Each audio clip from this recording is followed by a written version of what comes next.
মামলা হামলা দিয়ে আমাদের সেই স্পিরিটকে দাবিয়ে রাখতে পারবে না। আমার দাবি তিনটা। এক নম্বর দাবি হলো যে রইসুদ্দিনকে যারা হত্যা করেছে তাদেরকে অবশ্যই আইনের আওতায় আনতেই হবে, হোক আজ না হোক কাল আনতেই হবে। আর যাদেরকে মিথ্যা মামলা দিয়ে আমাদের লোকগুলোকে, যাদেরকে হয়রানিমূলকভাবে দুর্বিষহ মামলা দিয়ে তাদেরকে নিঃশর্ত মুক্তি দিতে হবে। আর সবচাইতে বড় কথা হলো আমাদের সকলকে ঐক্যবদ্ধ থাকতে হবে।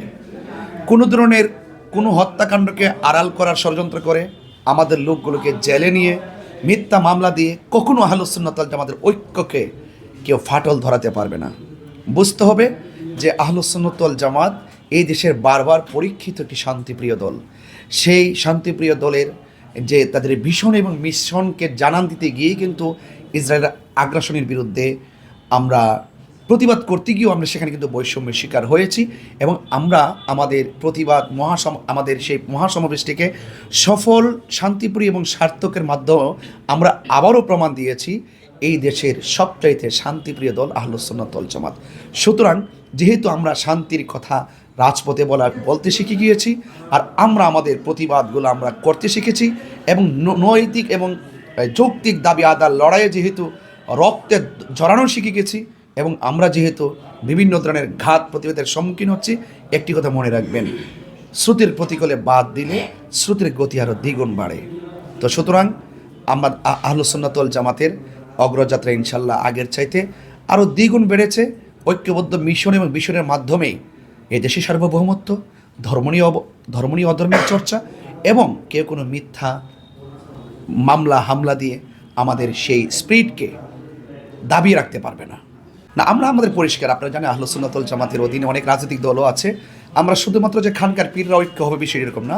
আমাদের তৃণমূল যে সুন্নি জনতা রয়েছে তাদেরকেও আমরা সেখানে এক ঐক্যবদ্ধ করব, এবং রাজনৈতিকভাবে যারা আমাদের বিভিন্নভাবে আমরা যে ছিলাম সেখানেও আমরা একটা প্ল্যাটফর্ম তৈরি করব। আমি পরিষ্কার গতকালও বিবৃতি দিয়েছি, আগে আহলুস সুন্নাত ওয়াল জামাতের নিজেদের জোট, তারপরে ভ্যালটে ভোট। আমাদের টার্গেট সত্য এবং যৌক্তিক যে রিয়েল কোরআন সুন্নাহর আলোকে যে রিয়েল যে আদর্শটা, সে আদর্শটা এই দেশে বাস্তবায়ন করা। এই দেশে যারা ধর্মের নামে অধর্মের চর্চা করে, ধর্মের অপব্যাখ্যা করে, এবং সকালে এক কথা বলে বিকালে আরেক কথা বলে নিরীহ বাংলাদেশের আপামর মুসলিম জনতাকে যারা বিভ্রান্ত করছে, সেই বিভ্রান্তের বেড়াজাল থেকে সকল মানুষদেরকে একটি ইহকাল পরকালের সার্বিক মেসেজ এবং সিলেবাস হাতে তুলে দেওয়ার ভীষণ এবং মিশন হচ্ছে আহলুস সুন্নাত ওয়াল জামাতের মূল মন্ত্র। সেখানে আমরা দুনিয়াবি কোনো রাজনীতির কাছে আমাদের ইমানও বিক্রি করবো না, এবং দুনিয়ার কোনো পদ পদবীর কাছে আমরা ইমানও বিক্রি করবো না। আমরা আমাদের আদর্শ নিজেরা আমরা ধারণ করব।